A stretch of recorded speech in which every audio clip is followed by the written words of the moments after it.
যারা কমপ্লিট জাহান্নামী, এরা আমাদের মানে বিনা হিসেবে জাহান্নামী যারা, এরা আমাদের মুসলমান ছেলেদের আইকন। হ্যাঁ, মেসি কি জান্নাতি? জান্নাতে যাবে? মেসি যদি এখন এই অবস্থায় মারা যায়, তাহলে ও কিভাবে আমার আইকন হয়? আমি ওর নামের লেখা টি শার্ট পরে কিভাবে ঘুরি? তার প্রতি আমার ভালোবাসা কিভাবে জন্মায়? কিভাবে জন্মায়? আমি তো মুসলমানের সন্তান। আমার আইডল হওয়ার কথা ছিল মুহাম্মদ রাসূলুল্লাহ সাল্লাল্লাহু আলাইহি ওয়াসাল্লাম।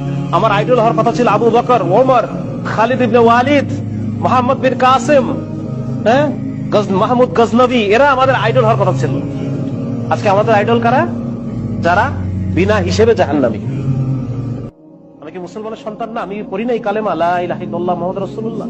তাহলে এই ধরনের যারা আল্লাহকে অস্বীকার করে, যারা শিরকে নিমজ্জিত, কুফরে নিমজ্জিত, সিনার মধ্যে নিমজ্জিত, এই মানুষগুলো কিভাবে আমার আইকন হয়?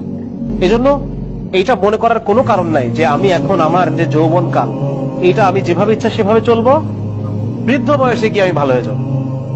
এটা যদি আমি মনে করি, আমি অনেক বড় ভুল করলাম। আমাকে এই দুনিয়া থেকে যে কোনো সময় চলে যাওয়া লাগবে। আমি যে কোনো সময় এই দুনিয়া থেকে যে কোনো সময় চলে যাব। আর এখন মৃত্যু হওয়া মানে এখনই আমার আখিরাত শুরু হয়ে গেছে। বুঝা গেছে? এখনই আমার কবর, হাসর, মিজান, আমার আখিরাত শুরু হয়ে গেছে। যার কারণে এটা, এই ভুল থেকে আমাদের উঠতে হবে এবং মুসলিম হিসেবে আমাকে নিজেকে চিনতে হবে যে আমি সবার আগে একজন কি, সবার আগে আমি একজন মুসলমান। আমি আল্লাহ তাআলার বান্দা। আর বান্দা মানে আমাকে আল্লাহ তাআলার প্রত্যেকটা হুকুম ফুলফিল করতে হবে, আল্লাহর আদেশগুলো আমার মানতে হবে।